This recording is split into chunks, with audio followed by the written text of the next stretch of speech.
అందరికీ స్వాగతం సుస్వాగతం।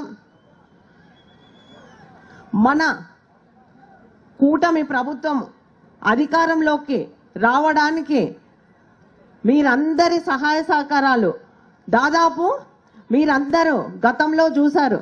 రాష్ట్రం బాగుండాలి, రాష్ట్ర ప్రజల భవిష్యత్తును దృష్టిలో పెట్టుకునే మన గౌరవ ఉప ముఖ్యమంత్రి గారు ఈ రాష్ట్ర ప్రజల కోసం, ఈ రాష్ట్ర భవిష్యత్తు కోసమే ఆ రోజు జత కట్టి మీ అందరి ఆదరామానాలతో మనమంతా కూటమిగా ఏర్పడి గతంలో ఎన్నడూ లేనిగా 164 సీట్లు మనం కైవసం చేసుకోవడం జరిగింది।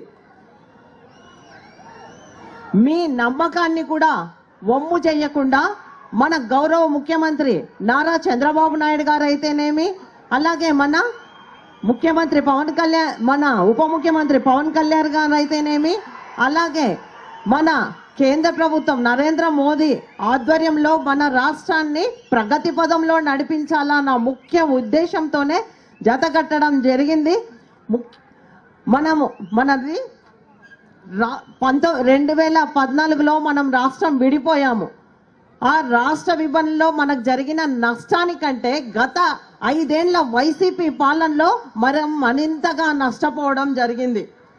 కాబట్టి మన ప్రభుత్వం అధికారంలోకి వచ్చిన తర్వాత ఎన్నికల్లో ఏవైతే హామీలు ఇచ్చామో ఆ హామీలన్నింటినీ నెరవేర్చే దిశగా సూపర్ 6 పథకాలను అమలు చేస్తూ మన కూటమి ప్రభుత్వం ముందుకెళ్తా ఉందని తెలియజేస్తా ఉన్నా।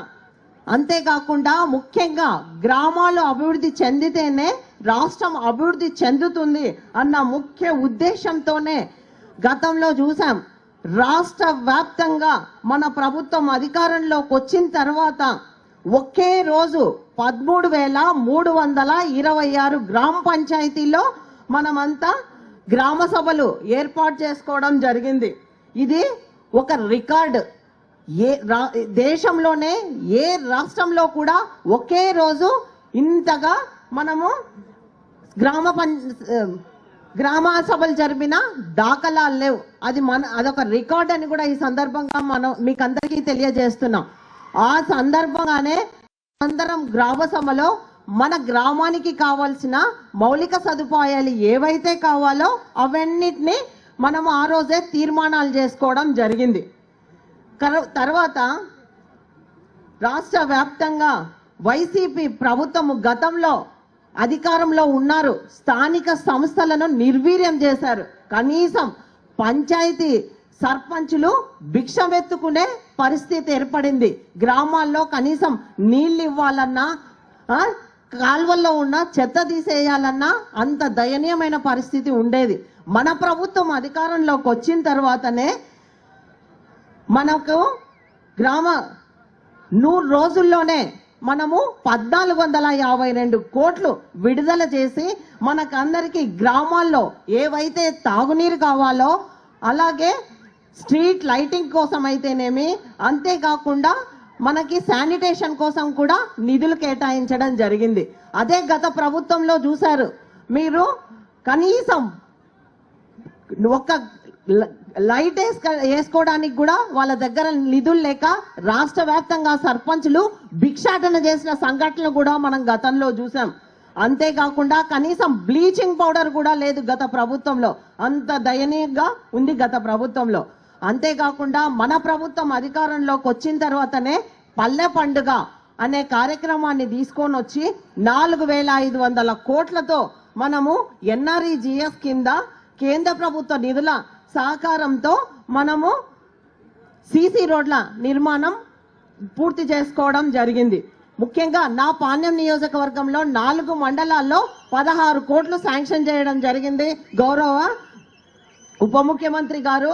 అంతేకాకుండా ఈ సీసీ రోడ్ల నిర్మాణంలో రాష్ట్రంలో కర్నూలు జిల్లా ప్రథమ స్థానంలో ఉంటే మా పాణ్యం నియోజకవర్గం కర్నూలు జిల్లాలో ప్రథమ స్థానంగా ఉందని చెప్పడానికి సంతోషంగా ఉందని కూడా ఈ సందర్భంగా మీకు అందరికీ గుర్తు చేస్తా ఉన్నా। అంతేకాకుండా 2014-19లో కేంద్ర ప్రభుత్వము ప్రతి ఇంటికి తాగునీరు ఇవ్వాలన్న ఉద్దేశంతోనే జలజీవన్ స్కీమ్ ను తీసుకొని రావడం జరిగింది। కానీ గత ప్రభుత్వము దాన్ని పక్కదారులు పట్టించింది.